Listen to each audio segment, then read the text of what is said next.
لا بواط اميرفي. هاد لا بواط اميرفي واحد الرواية معقدة، قال لك يقرا بالفرنسي ماشي يفهمهاش، ولكن انا غادي نشرحها لك بالدارجة المغربية.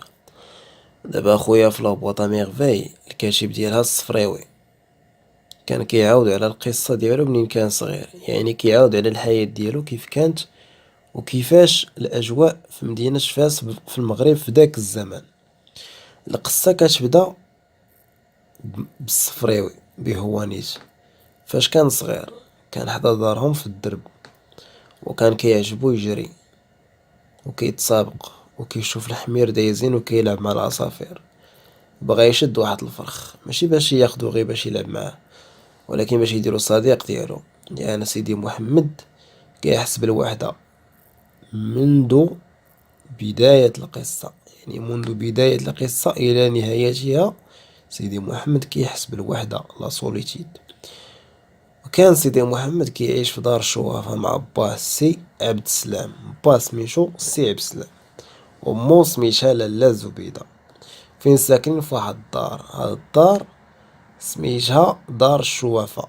علاش؟ حيت ساكنة فيه الشوافة. فهمتي دابا البلان؟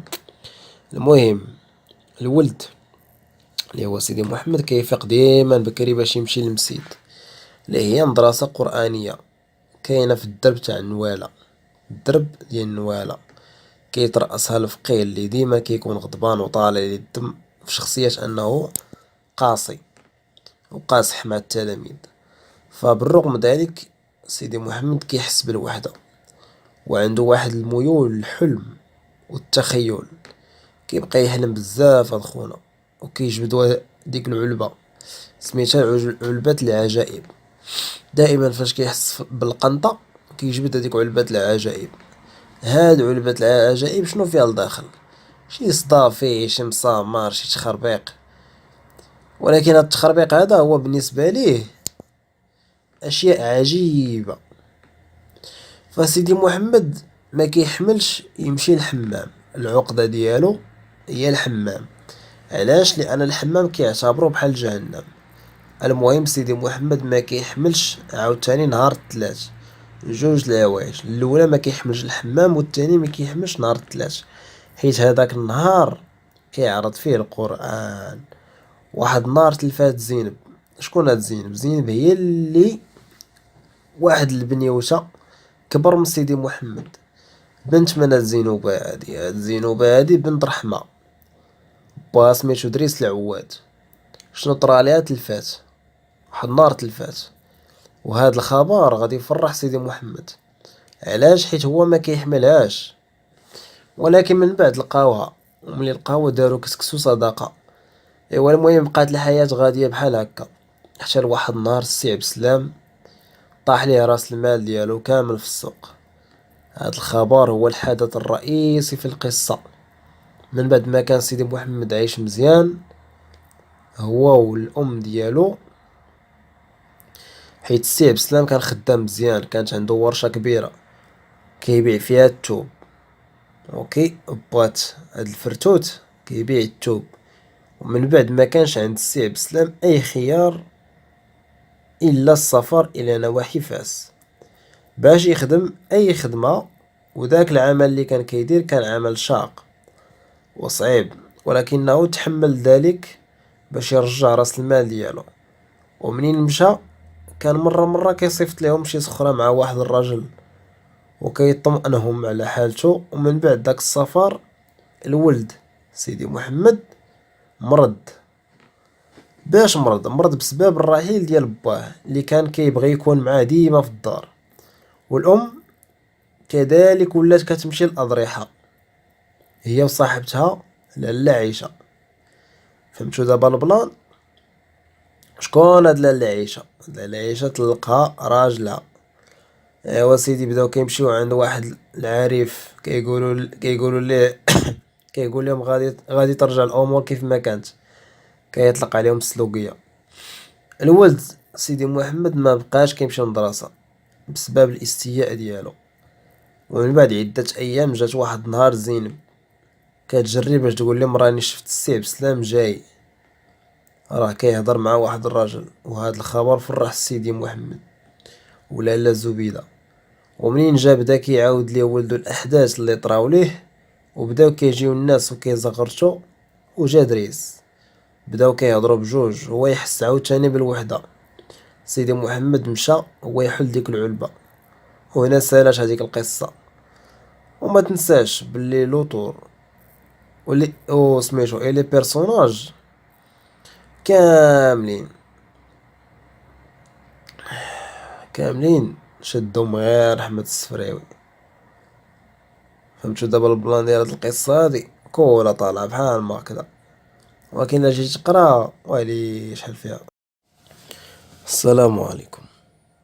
عندي باك ليبر وما عرفتش منين نبدا، وشنو الدروس اللي غنحفظ، واش من مسلك غادي نختار. في هذا الفيديو هذا طرقت انني ناخذ من وقتي واحد 10 دقائق نشرح فيها جميع التمفصلات للناس اللي ما عارفينش اشنو غادي يديروا ومازال شارفين. اول حاجه خاصك ديرها، تبع معايا مزيان. عندك باك ليبر، ما عمرك شديتي الباك، ما عمرك دوزتي امتحان تاع الباك، ما عمرك دوزتي امتحان تاع السيزيام ديال اولى باك، ما عمرك دوزتي امتحان ديال التاسعة، ما عندكش التاسعة، ما عندكش السادس. اول حاجة الا ما عندكش الشهادة ديال السادس غادي دوز السادس حر، اوكي. الا عندك السادس غادي دوز التاسعة حرة في حالة ما عندكش التاسعة. الا قريتي في التاسعة وكملتيها او وصلتي فيها النص ولا شهرين فيها، مهم قريتي التاسعة ومنقاطعتي، يمكن لك تدفع الباك ليبر، اوكي. مهم كاين الناس اللي غيمشيو يدفعو التاسع ليبر، برافو ليهم، ماشي مشكل، مرحبا. الناس اللي خارجين من اولى باك الجدع مشترك او التانية باك ما توفقوش باش انهم يدفعوا البكالوريا او يشدوا البكالوريا. اذا انت كمترشح للبكالوريا جمعتي الوراق، عمرتي ملف، قاديتي المسائل كاملين، دفعتي الدوسي، شنو بقالك دابا؟ بقالك دابا غير تبدا البريباراسيون، ولكن ما عرفتيش منين تبدا. اول حاجه نجلس مع راسي مزيان ونختار المسلك اللي غادي نديرو، ونشوف المواد اللي انا اصلا كان عندي معاهم او الميول ديالي ليهم. مثلا الناس اللي بغا يسهل عليهم الامر يختاروا مسلك العلوم الانسانيه. علاش هاد المسلك؟ هاد المسلك ساهل، واخا حاجه مسألة ولكن هو سهل مقارنة بالمسالك الاخرى. هاد المسلك ساهل لانه فيه مواد ادبيه وكتكون نسبة النجاح فيه كبيرة تبارك الله. نفس المواد كاينة في الآداب، فقط اختلاف في المعاملات صافي. جوج المواد عندنا اختلاف في المعاملات. هاد المسلكين هادو اللي بغا يديرهم قادر انه يعطي، فيمكن ليه يجيب البكالوريا من العام الاول ديالو، يقدر يجيبها مستحسن ولا حسن ولا لا بأس به ولا مقبول، المهم غادي يجيب البكالوريا ديالو، اوكي. المسلك علوم الشرعية، الناس اللي كيبغيو يدفعوا للدين، اللي كيبغيو يدفعوا لكلية الشريعة، راه بالمسلك ديال علوم إنسانية أو المسلك الآداب، هاد المسلكين كيخولوا لك باش أنك تدفع لأي جامعة بغيتي، ديال اللغة، ديال العلوم الإنسانية، الجامعة ديال القانون أو الجامعة ديال الشريعة أو الجامعة في كيكونوا اللغات مشات ليا سميتها كيكون فيها فرونسي والعربية وباقي المواد الأخرى. يعني هاد المسلكين كيفتحوا لك، كيخولوا لك باش أنك تدخل جميع المسالك اللي بغيتي باستثناء الجامعة اللي فيه كيكون فيها ديال العلوم الخاصة ديك بوحدها. اذا انت الا غادي الا كان هدفك هو انك تدفع للشريعة فاختار المسلك علوم انسانية ولا اداب، ما تمشيش تخشي راسك في المسلك التعليم الاصيل، لان هذا المسلك هذا فيه المواد، وهاد المواد قاصحين شي شوية وكيبغيو الخدمة وكيبغيو الفهم، وبالخصوص العربية وبالخصوص المواد الدينية وبخصوص الفقه والأدب واللغة. يعني كاين ما يتقال تماك وكيطلب وقت وغادي تبدا تحفظ، غادي تمرض، وغادي تزعف، ما غاديش تبغي مازال انك تكمل. وحتى الا بغيتي تكمل ووقفتي عند شي درس وبغيتي تفهمو وبغيتي تقلب عليه في اليوتيوب، ما غاديش تلقاه. هنا غيطلع لك الدم وغادي تندم، وغتقول كون غير بدلت المسلك اللي درت في الاول، ولكن ما لقيتش اللي يوريني. هنا في هذا الفيديو تنوريوك اشنو غادي تختار وشنا هي الحاجه اللي انت غتميل ليها. حنا ما كنفرضوش عليك اولا ما كنقولوش لك اختار هذه ولا هذا، حنا كنشرحوا لك دابا وانت شوف انت شنو يبان لك الانسب لك. الناس اللي غتختار العلوم الحياة والارض، بالنسبه لعلوم الحياة والارض خاص ديجا تكون عندكم فكره، اولا الناس اللي ما عندهمش فكره، ما عندهم حتى علاقه بالعلوم وباغيين غير يدفعوا لها حيت يسمعوا بها، اسمحوا لي، خاصكم تزيدوا السوايع في الفيزيك والرياضيات وعلوم الحياة والأرض، السوايع ديال المعقول، حيت هاد المواد هادو المعامل ديال بالسبعة هما اللي كيطلعوك باش تشد الباك ديال العلوم، وكاين فيهم الخدمة تبارك الله، كاين الكريد. شفتي راسك بغيتي غير الباك نتا درويش، بغيتي غير الباك ديالك تفرح به الموالين الدار، ولا تفرحي به راجلك، ولا تفرح به مرتك، ولا تفرح به العائلة ديالك، ولا تمشي تدفع به للكلية تكمل الدراسة ديالك، ولا كتعتبرو هو مفتاح من بين المفاتيح اللي كانوا ناقصينك في حياتك، اختار المسلك علوم إنسانية وتوكل على الله وعمر الملف ودفع الأوراق وبدا الخدمة، بدا البريباراسيون ديالك. اشنو كيبقى دابا؟ كيبقاو لينا المواد. عندك الاجتماعيات فيها 28 درس ماشي 36، 36 هادوك بالملفات، عندك 28 درس في الاجتماعيات، ماشي حيت عندك 28 درس انت غادي تحفظ 28 درس على اساس عندك 64 جيجا في الذاكرة ديالك، ابدا.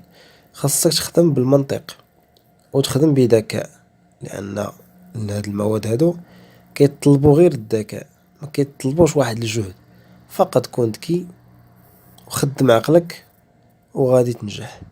عندك الاجتماعيات، عندك على سبيل المثال التاريخ، قلنا 28 درس، حنا غنمشيو غير للتاريخ. اوكي، التاريخ في مجموعة ديال الدروس، ديال الدورة الأولى ديال الدورة الثانية، ولكن القالب ديال الاجتماعيات ولا التاريخ غادي نشد الدروس اللي كيتعلقوا بالمغرب غادي نجمعهم بوحدهم، وغادي نشد الدروس اللي كيتعلقوا بأوروبا غادي نجمعهم بوحدهم، وغادي نشد الدروس اللي كيتعلقوا بالمشرق العربي غادي نجمعهم بوحدهم.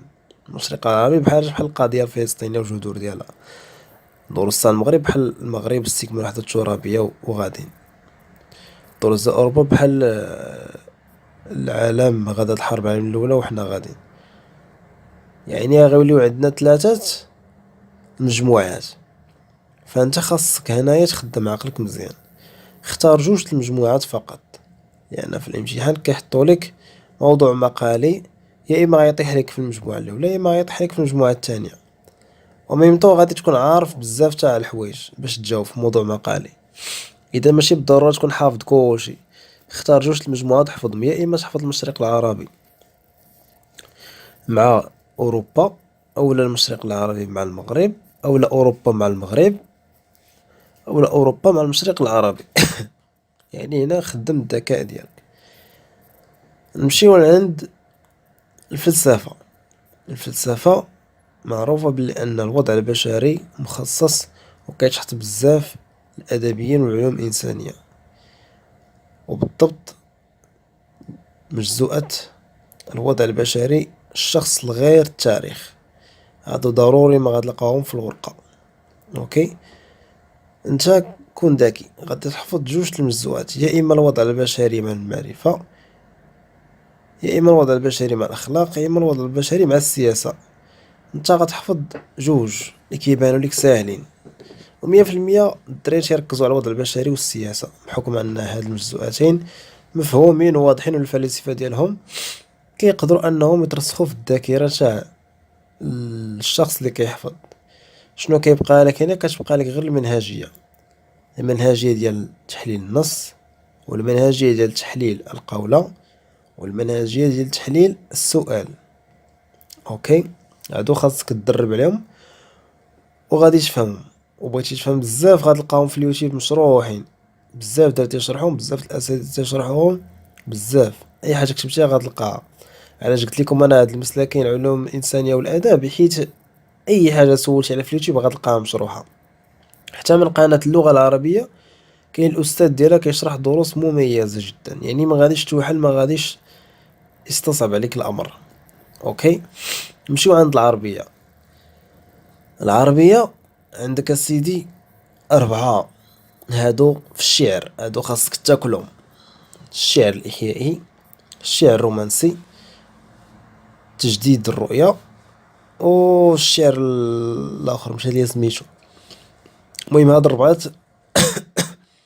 هاد الربعة هادو خاصك تعرفهم. يا إما غادي يجيوك في الامتحان على شكل قصيدة، يا إما غادي يجيوك على شكل نص. راه منهجية وحدة. كاين اللي كيتلف كيقول لك لا أنا جاتني، أنا كنعرف نخدم منهجية القصيدة ولاحوا ليا هما نص. الشريف راه بحال بحال، راه ما كاين حتى شي تغيير تماك، خدم بمنهجية وحدة. ها العار غير كتب في الورقة، عمر الورقة، راه ما عندك هضر قول لينا شنو كاين عندك. المصحف فاش كيصحح راه كياخد تا هو بعين الاعتبار مجموعة من الأشياء، واش المنهجية حاضرة، واش الأجوبة على الأسئلة مكتوبة، واش كاين الخط، واش كاين شحال من حاجة. أوكي مزيان. عندك 4 متعلقين بالشعر: الإحياء النموذج، سؤال الذات، تكسير البنية، وتجديد الرؤية. 4 هادو. شنو كيبقى لك؟ كتبقى لك القصة والمسرحية والمنهج البنية والمنهج الاجتماعي. هاد 4 هادو. القصة والمسرح هادو باينين فين كيتعكلو بنادم، في المنهج البنيوي والمنهج الاجتماعي، هنا فين كيتعكل بنادم. المنهجيات ديالهم واضحين والشرح ديالهم واضحين على اليوتيوب، تكتب غير المنهج البنيوي تلقى الاستاذ اللغة العربية كيشرحها بطريقة فنية جميلة جدا. المنهج الاجتماعي طريقة فنية جميلة جدا. كيبقاو لك جوج المؤلفات في اللغة العربية، كل مؤلف عليه 6 نقاط. يعني في الامتحان انت جا عندك مؤلف طاير الشي الحديث 6 نقاط، او جا عندك اللص والكلاب 6 نقاط. يعني هما كيحطوا لك واحد المؤلف كيعطيوك فيه 4 الأسئلة. الأسئلة الأولين راه ساهلين جدا ومشروحين على اليوتيوب، مشروحين بحال الا كيشرحوا لك الماء الا خلطتيه مع العسل، مشروح داكشي بزاف. يعني العربية راه ماشي شي حاجة صعيبة، ساهلة جدا، خاص غير الدماغ والخدم وبالضبط نعرف انا اشنو بغيت. يعني انا نقرر، الا ما كايناش هذيك الرغبة راه ما كاين والو، خاص تكون الرغبة. شنو كيبقى لينا؟ كتبقى لينا الانجليزية. الانجليزية الانجليزية سيدي عندنا هاد الاشهر كاملة هادو، غادي نمشي غير اليوتيوب ولا غنشري واحد القصات، دوك القصص ديال الاطفال، ونبدا نترجم. انا بوحدي نبدا نترجم بقلم الرصاص، هادي شنو قالت، هادي شنو قالت، هادي شنو قالت، هادي شنو قالت، حتى نفهم القصة علاش كتهضر. اوكي، شحال كدير قصة السيناريو راه 5 دراهم، ولا نتيليشارجيناها غير من جوجل، قصص بالانجليزي محطوطين، ونبدا نترجم فيهم. نترجم كل كلمة نحطها ونبدا نترجمها. كل ما انت كترجم كدير لا تراديكسيون، كل ما العقل ديالك كترسخ فيه ديك الكلمة. ملي كتقراها في شي نص في الامتحان كتقول هاد الكلمة قريتها ديجا، كتعني هادي يعني يعني فهمتها. يعني كتكون انت فاهمها. اوكي، مجموعة من الاشياء يعني سهلة جدا. المواد ديال الوطني الا خدمتي عليهم مزيان اول باكالور ديالك غادي تجيبها. كتبقى لك الفرنسية كنخدمو فيها الروايات ديال الباكالوريا، الروايات تاع الباكالوريا مشروحين تا هما على اليوتيوب بغزارة، والأسئلة محطوطين والأجوبة ديالهم محطوطين، خاص غير بنادم اللي يبحث. كذلك الإسلاميات ديال الباكالوريا اللي فيها سورة ياسين، خصني نعرف سورة ياسين ونحللها ونفهمها مزيان، ونعرف الدروس اللي كاينين في الإسلاميات، وهي دروس بسيطة جدا. كتبقى لينا الرياضيات راه ما فيها باس، تدخل اليوتيوب تكتب الرياضيات تانية باك غادي يطلعوا لك وغادي يعطيوك مجموعة ديال الشروحات. على الأقل حاول تجيب في الرياضيات غير 4 ولا 3 ولا 5 كوميم، عياريات ما تجيبش فيها صفر، غير الدعم. كنت أصلا غادي تبازي على لي ماتيير ديال الباك، المواد تاع البكالوريا. أوكي، مادام أنك خدمتي هادشي فركز ليا على الفلسفة معاملة 4 ولا الاجتماعيات معاملة 4، وبازي على العربية مزيان، وعلى الفرونسي تاهي بازي عليها مزيان. هادو الا مكنتش بازي عليهم صافي عرف راسك جايب الباك 100%. وهادشي راه ما كيجيش غير بالهضرة، وما كيجيش غير بتصنت ليا نتصنت ليك، وما كيجيش بلي راه كاين واحد الاستاذ فلان كيشرح مزيان يلا نزيدو السوق عند الاستاذ فلان كيشرح مزيان. هادشي كيجي انطلاقا من الرغبة ديالك نتا ولا نتي. كنشد الدرس مكتوب كنقراه، كنجيب الدفتر ديالي الخاص، كنشد هداك الدرس كنعاود نقادو بالصيغة ديالي انا باش نفهمو انا ونركز عليه انا. وهادشي متى كنديرو بالليل ملي كيكون كلشي ناعس. انا اللي كنصاوب هداك النص، وانا اللي كنقادو، وانا اللي نصاوبو مزيان، وكندير ليه لي كولور. هادو الاسباب، هادو العوامل، هادو النتائج. كل درس ندير لها هكذا: اسباب، العوامل، النتائج، اسباب، العوامل، النتائج، المظاهر. ونقاد داك الدرس ونمشي معاه ونفهمو مزيان. الا فهمتي العالم غدا الحرب العالمية الاولى اللي كانت في 1914 1918 غادي تفهم الدروس اللي جايين. وها انت غادي بشويه بشويه، ودير دائما على انك كتشرح لشي شخص. انت خدم غير بوحدك، بحال كتهضر مع شي واحد وكتشرح ليه، وحط هداك الشي في دفتر. وكل ما انت كتصاوب الدرس بطريقتك كل ما كيترسخ لك في الذاكرة. ما غاديش يجي فينا وصل لشهر 7 ولا شهر 6 حتى غتكون نتايا عرفتي مجموعة ديال الأشياء، وعرفتي المنهجيات، وفهمتي مجموعة تاع الأشياء بكل بساطة. إلا ما فهمتو شي حاجة ما فهمتو شي حاجة است... استصعبات عليكم الأمر وما فهمتو شي حاجة، أي حاجة ما فهمتوهاش خليوها ليا في التعليق لتحت. كتبوا ليا راه هادي ما فهمناهاش، بغينا على الشرح باش نفهموها. اولا خليو الاسئله ديالكم راه غادي نجاوبكم عليهم في لي كومونتير.